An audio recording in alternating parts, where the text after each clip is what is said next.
The US ambassador to Libya has been killed in an attack prompted by a low-budget, independently financed movie that insults the Prophet Muhammad.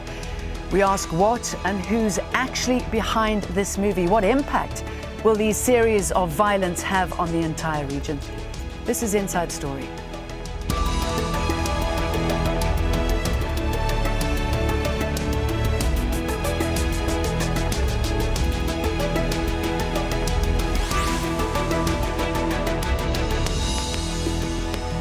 Hello and welcome to the programme. I'm Jane Dutton. 4 Americans, including the US ambassador to Libya, have been killed in an attack on the American consulate in the eastern Libyan city of Benghazi. Ambassador Chris Stevens is reported to have suffocated when the consulate building caught fire. The mission was targeted in a wave of anger over a low-budget, independently financed movie that ridicules the Prophet Muhammad. Caroline Malone reports. My name is Chris Stevens. Born in 1960, Christopher Stevens was a seasoned diplomat. He'd served 2 tours in Libya, once when it was ruled by Muammar Gaddafi, a second during last year's revolution against him. I look forward to watching Libya develop equally. Stevens was killed along with the Foreign Service Information Management Officer Sean Smith and 2 other Americans after the US consulate in Benghazi was stormed. Hundreds of people gathered to protest the depiction of Prophet Muhammad in a film, believed to be a low-budget, independently financed movie made in the US. The Libyans don't like to say something bad about their prophet. Prophet Muhammad, La ilaha illallah, Muhammad Rasulullah. He is not Osama bin Laden. He is not anybody else. He is our prophet. He is the best human in the world. So we have to have opportunity just to stop this film. The violence came on a day that Stevens was visiting Benghazi from Tripoli. The US had reopened the embassy in the capital only 2 weeks ago. Questions have been raised about why they weren't better protected from the violence. Libya's Interior Ministry said the security were no match for a better armed crowd that included Gaddafi loyalists. Our security forces, including the police, are not well armed. What if they're confronted by groups with more weapons? They cannot compete. It's very difficult because there were thousands of protesters present at the scene. These included women and children, as well as criminals and remnants of the former regime. Earlier, protesters stormed the US embassy compound at the Egyptian capital, Cairo. We had some people breach the wall, take the flag down, replace it. What I heard was that it was replaced with an Al-Qaeda flag. With a black flag, a plain black flag, but I may not be correct in that. We are obviously working with Egyptian security to try to restore order at the embassy. Back in Libya, the government says it will do all in its power to find those responsible for the attacks and bring them to justice, and that they will step up security measures. Caroline Malone for Inside Story. So what lies behind the latest violence in Libya that has resulted in the killing of the US ambassador? To answer this question, we're joined by our guests in the Libyan capital, Tripoli, Waheed Burshan, a member of the Libyan National Transitional Council. In London, Omar Ashour, a political analyst. Ashour is also the director of MA program in Middle East Studies at Exeter University. And in New York, by broadband, we are joined by Karim Mezran, a senior fellow at Rafiq Hariri Center for the Middle East with the Atlantic Council. Welcome to all of you, gentlemen. Mr. Burshan, have you been able to further ascertain what happened in your country and who committed this act? Well, the information that we have so far obviously is a little bit sketchy, but we understand that there was really 2 incidents that happened since last night. The first one, there was a demonstration. The reason of demonstration, of course, is what this particular movie that caused this demonstration in Egypt and in Benghazi.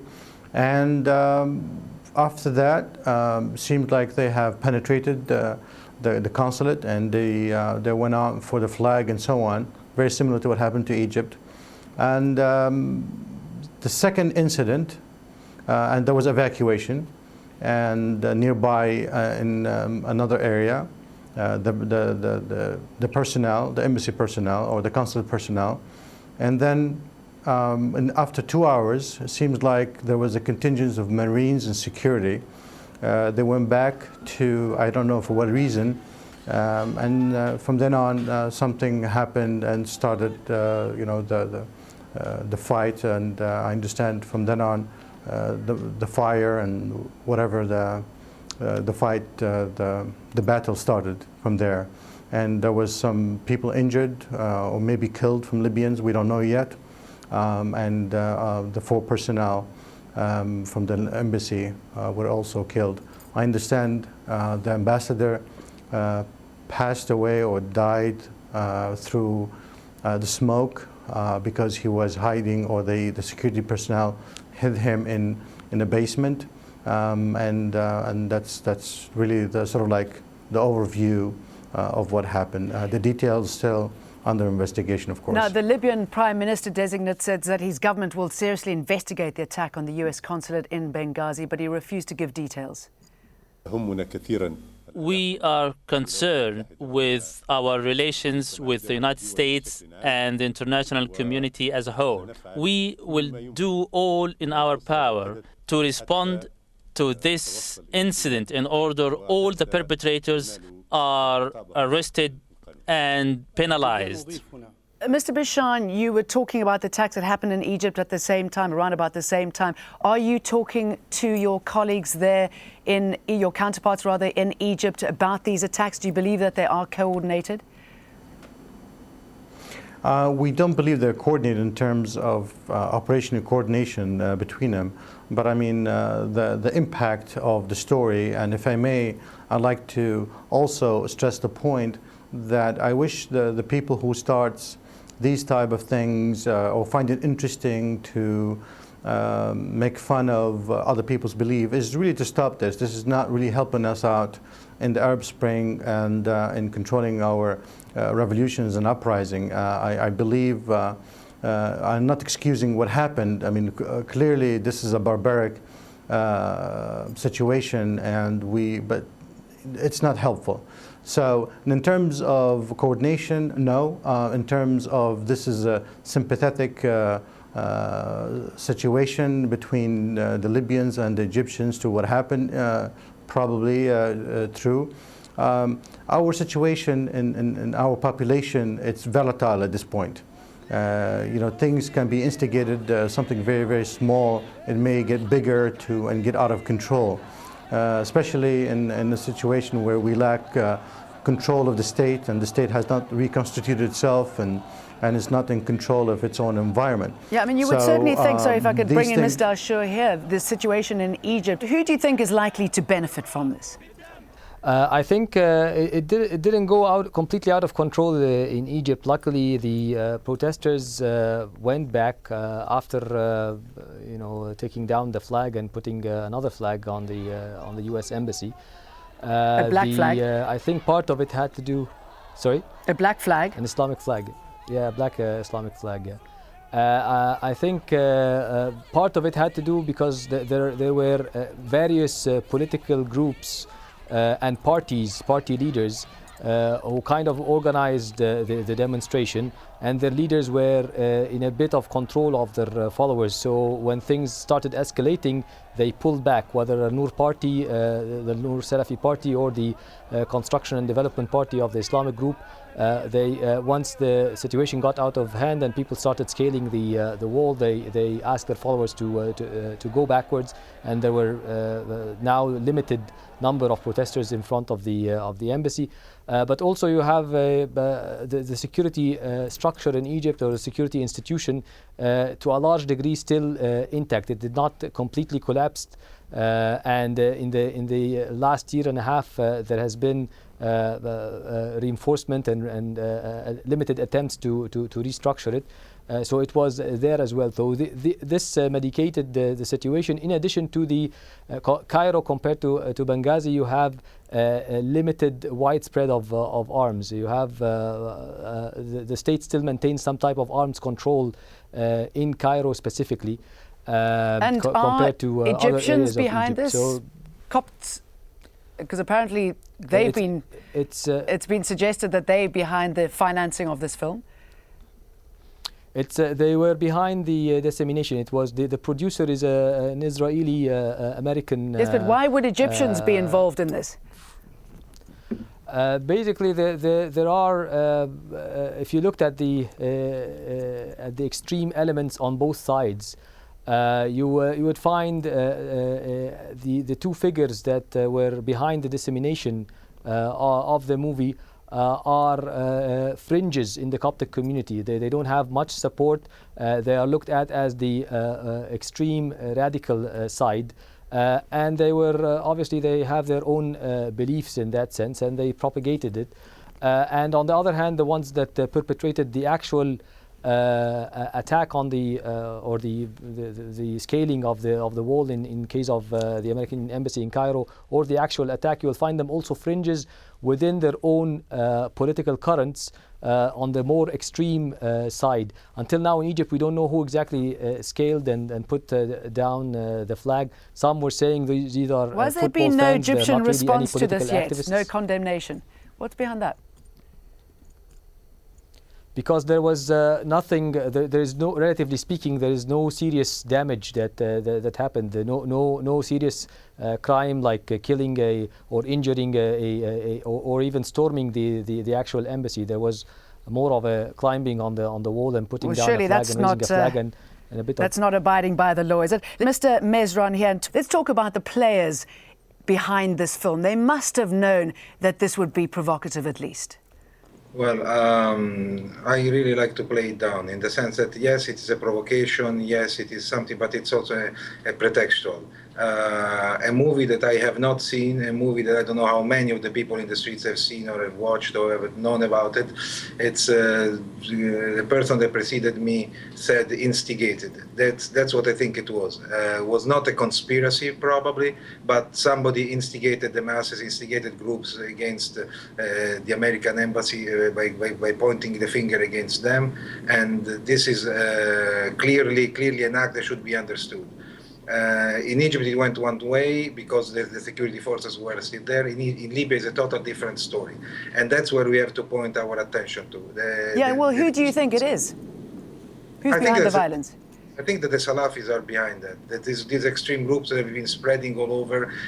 In Libya, we were talking about few tens of them until a few months ago. Now there are thousands.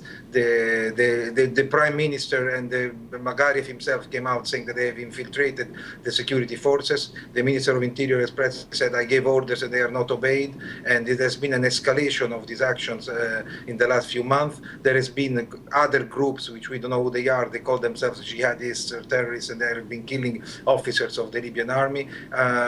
We cannot be blind, just think that this is a group of nice Muslims who were outraged by a movie that nobody has seen and that have conducted the attack with the violence they have attacked. What do you think of that, Mr. Burshan? Do you agree with those comments? Clearly I don't agree with those comments.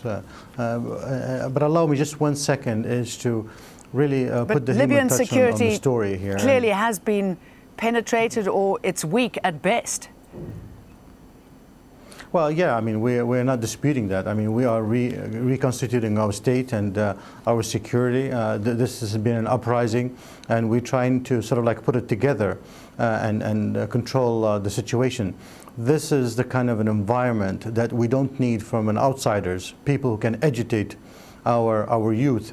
We're talking about maybe a youth that's not really aware of the global community, conspiracy theories all over the place. It's volatile. A state does not have a medium to channel and explain things. So, but who do you it's think, very excuse me, important jumping in here, who do you think would benefit from, as you put it, agitating the youth? Well, clearly any group, whether it's old regime or some of the radical religious zealous, from every side, they cherish in this kind of an environment. Clearly what we have in Libya is a country is looking and inspired to be democratic and putting working on our constitution. Today, as a matter of fact, we're electing our second prime minister. So we are going through a process where we're building our country, and hopefully the new prime minister and the new government will be much stronger than the previous ones, where we allow them to reconstitute the security apparatus and the military, and in order for us to let's talk control about the situation. security apparatus. How come the security wasn't there? You must know that the US is a legitimate target. How are you going to justify this to your US counterparts? No, I agree. I mean, there's a huge failure. Consulate, the U.S. consulate, and the ambassador. The fact the ambassador is there should have been much better protection for him and the environment. Obviously, we don't forget it's 9/11. I don't think it has anything to do with that, but it's a difficult day. So the security should have been an alert. So all of that, yes, it's definitely a question of what's been done and how they react to it. It's failures all over the place. But the fact is, how this has started, it started it's not simple, a demonstration, a riot, I would say, and they really penetrated the embassy and the security, whatever, the embassy security or the city or whatever, the military have not reacted well, and there were wrong decisions all over the place. Remember, there were Let me bring in Mr. Ashour here. I mean, certainly this raises the question to what extent these governments are prepared or able to protect and give security for American diplomats.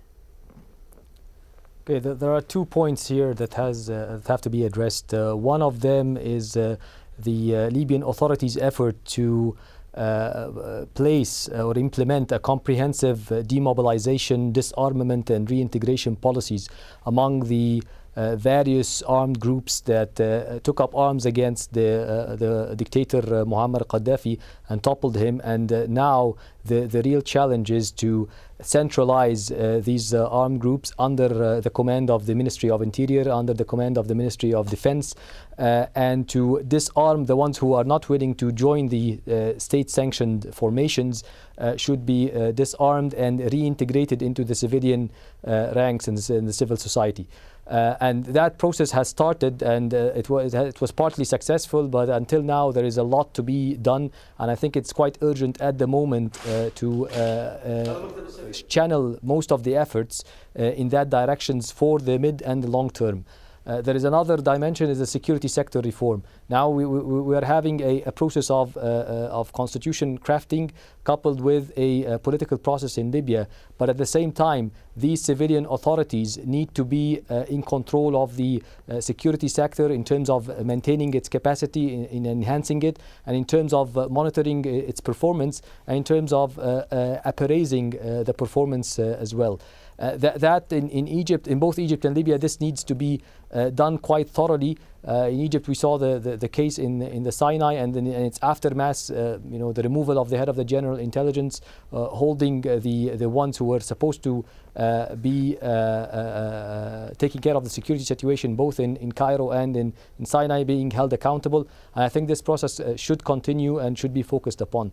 But one Mr. very Burshan, critical sorry, issue excuse me in jumping in terms here. of communications. Mr. Burshan, are you concerned about how the US is going to react to this? I know the United States and President Obama and Mrs. Clinton are quite aware of the situation in Libya. They are astonished advocate of Libya and supporting Libya's development. They know the population, the Libyan population, the Libyan government are definitely inspired to be democratic. It just so happened that there's a limit there, isn't there? In chaos. Well, there's absolute limit. We're not happy about this. I must say. Do you think we are happy about this? We're not. The Libyan people are not happy about this. This is embarrassing. Chris Stevens, I know him personally. We were supposed to have lunch in a few days, and it is to me it's disheartening, and it's something very upsetting when I'm looking at his emails, and I'm expecting him to see him in a few days. So we're not happy about the situation. We're working extremely hard as Libyans, as people, as leadership, to reconstitute ourselves. So in the meantime, we need to support the international community, and we definitely need to support the United States. Mr. Mezran, let me throw that to Mr. Mezran. Do you think this will impact on support from the international community? Because clearly there is some kind of change in attitude towards the United States. No, I repeat, I don't know what Mr. Bouchard disagrees upon. Because if we admit that there is somebody who has instigated this fact, we admit that there is somebody who's acting against the interests of the Libyan state. The Libyan population is not anti-American, as far as I'm concerned, as far as what I know, and the government is definitely not against this or behind this. But you do have Al-Qaeda elements, for example, in Libya. But there are Al-Qaeda elements, there is the Salafis, there is people who are plotting behind it, as they said it themselves a few minutes ago. So the important now, what we should get from this event is that the Libyan government, the Libyan assembly should have the humbleness to call the international community for a larger support, because, and this comes from the authorities of the Libyans, who said that if the security forces are infiltrated, you cannot clean them up from the internal the way they think they do. It's easy to say, put all the attention on the reform of the security, disarm the militias. I've been hearing this for a year now, but this has not been done, and what has been done has not been done well. We have to admit it. It's not admitting failure in something that is a shame. Because once we admit that, then we can take the measures to Isn't one of the problems now that the US can no longer rely on Arab dictators to be counted on to muzzle any sort of dissent? Well, that's a perception. The United States is the United States, and they should deal with the Libyan government as a legitimate government, but should also take them accountable for. And the Libyan government should admit that if these things happens, they are in this moment not in the position to come on. They have not been able to defend the United States ambassador. That's something that is very important. We cannot hide behind the finger, and we have to admit that there is a flaw in the security forces that has to be changed and dramatically done. That because what about if this is not the last thing that happened? What about if these terrorists escalated their attacks against public officials, against public buildings that they've tried? There has been car bombs. There has been a lot of bad things happening. Okay, well, it's the same situation in Egypt, isn't it, Mr. Ashour? It's a country that needs to convince the world that it is increasingly safe and secure for your investments? It is quite a challenge to the government, but I think it's very critical here to untangle a few issues.